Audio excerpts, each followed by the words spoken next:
Ny fahasivy amby roapolo sy ny fahatelopolo novambra ary ny voalohan'ny volana desambra taona fito amby folo sy roa arivo avy zao no anokafana amin'ny fomba ofisialy ny fanavaozana ny lisam-pifidianana isan-taona ho antsika eto Madagasikara. Efa hetsika fanao isan-taona ny fanamboarana lisam-pifidianana toy izao, saingy niavaka izany tamin'ity taona ity no nisy 3 andro miantaona be izao.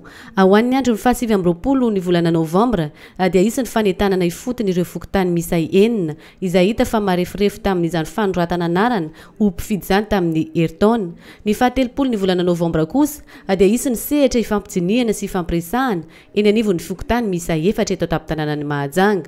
Ny fanokafana amin'ny fomba ofisialy araka izany dia ny voalohan'ny volana desambra taona fito amby folo sy roa arivo izay atao manoloana ny lapan'ny tanànan'ny Mahajanga, ary isy ihany koa ny fanoratana anarana fahobe eny anivon'ny fokontany izay ifaranan'ny diabe. Ny zavatra ho karakaraina ny 29-30 novambra ary ny 1er desambra dia hetsika fanokafana ny fanoratana anarana anaty lisam-pifidianana. Izy io moa fanao isan-taona isaky ny voalohan'ny volana desambra, fa tamin'ity indray nitoraka ity dia mandritra ny 3 andro be izao no anaovana an'ilay hetsika. Inona ary no tena mampiavaka ity lanonana ity?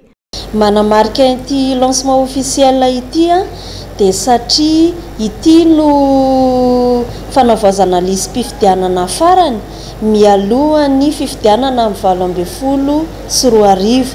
Dia tena manandanja be zany ity fotoana ity fotoana fanavaozana lisam-pifidianana ity manomboka amin'ny voalohan'ny volana desambra izy io hatramin'ny 15 ny volana avrily.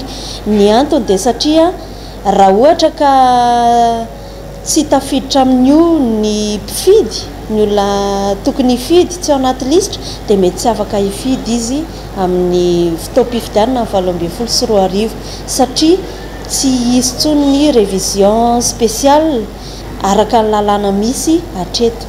Araka izany dia manomboka amin'ny voalohan'ny volana desambra io ny fanoratana anarana ofisialy ao anaty lisam-pifidianana ary mifarana ny faty raika amin'ny 30 volana janoary. Manomboka amin'ny voalohan'ny volana febroary ka hatramin'ny 15 volana aprily kosa dia fanamarinana sy fanitsiana izay anarana efa tafiditra ao anaty lisam-pifidianana no atao, ka izay rehetra mbola tsy tafiditra ao anatin'io lisam-pifidianana io hatramin'ny raika amin'ny 30 volana janoary dia ho tsy tafiditra ho mpifidy amin'ny taona 20 sy 2 arivo.